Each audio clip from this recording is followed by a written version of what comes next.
Eu preparei um esqueminha aqui no meu quadrinho, que é um esqueminha bem simples que vai permitir a gente entender melhor essa dinâmica de pressões para ver se realmente o risco é maior no exercício de musculação ou no exercício aeróbio. Vamos entender essa questão.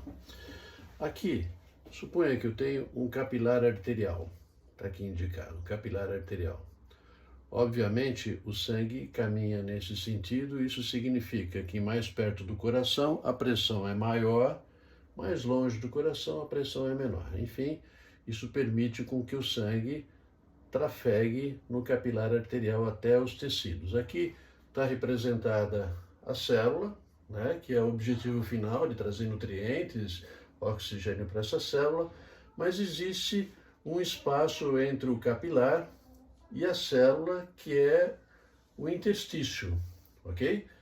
Que é o espaço extracelular, aqui no caso, o interstício. Muito bem. Bom, se aqui dentro o sangue está sob pressão, é desejável que o sangue saia para chegar até a célula, e é necessário que isso aconteça. Isso vai acontecer do lado arterial, ok? E não do lado venoso, mas do lado arterial. Isso significa que a pressão hidrostática do sangue, que é a pressão sanguínea, tá? Ela tem que ser maior do que outras duas pressões que eu observo aqui no interstício.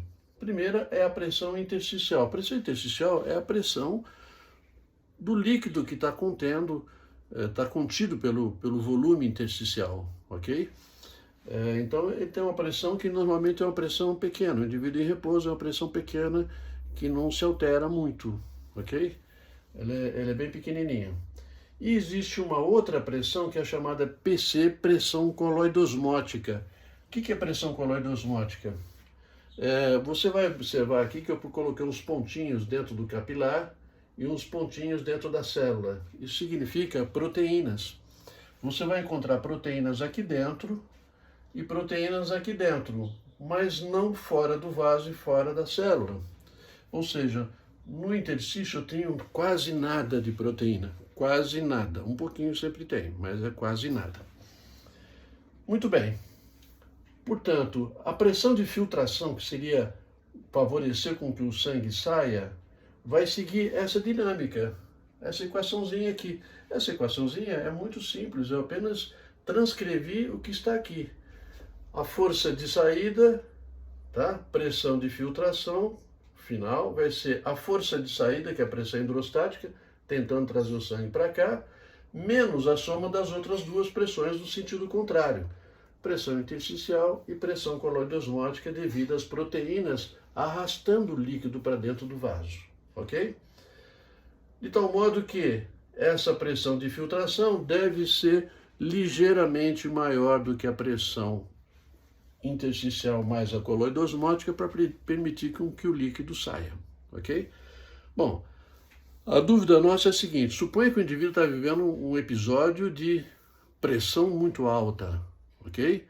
Hipertensão. Hipertensão, pressão muito alta, pode significar risco de rompimento vascular, quando a pressão aqui dentro está muito alta. Por isso que os cardiologistas, com muita propriedade, tentam manter o indivíduo com uma pressão razoavelmente equilibrada dentro dos padrões fisiológicos para evitar risco de ruptura da parede do capilar, ou seja, acidente vascular, ok?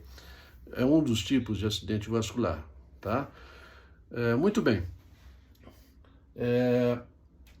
Para garantir com que o líquido saia, tá? Numa situação de hipertensão, tá? Sem que haja risco de rompimento da parede do capilar, é necessário que você tenha forças que se contraponham a essa pressão. Tá claro? Que seria a pressão intersticial mais pressão coloidosmótica. Tá claro?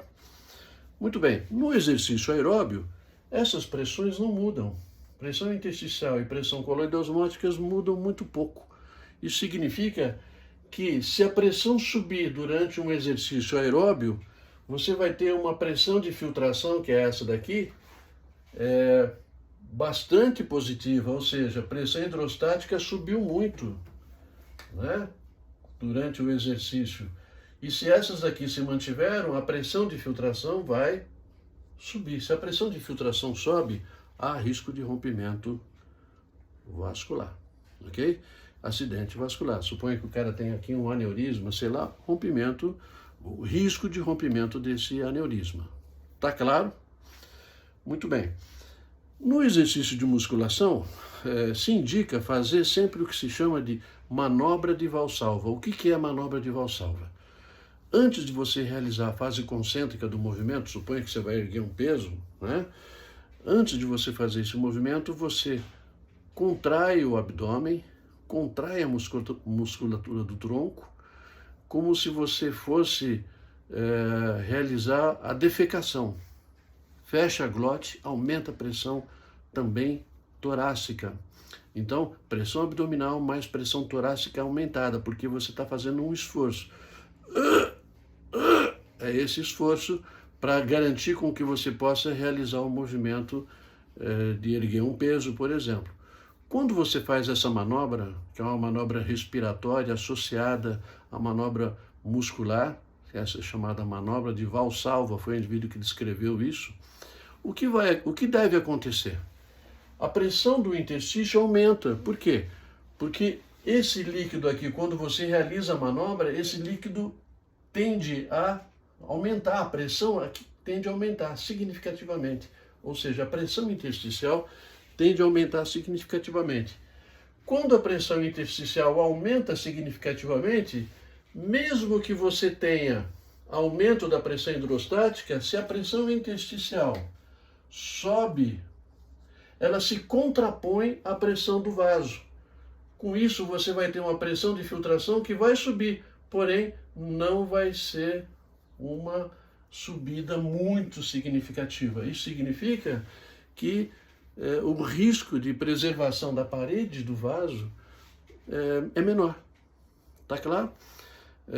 Então, é sempre desejável que quando o indivíduo faz o exercício de musculação, ele realize a manobra de Valsalva. Obviamente, a manobra é algo meio intuitivo, né? O indivíduo contrai o tronco, contrai o abdômen, faz uma expiração forçada com a glote fechada.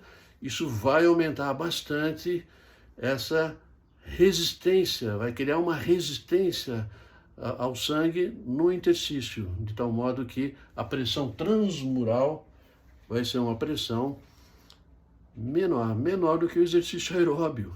Olha que coisa incrível, né?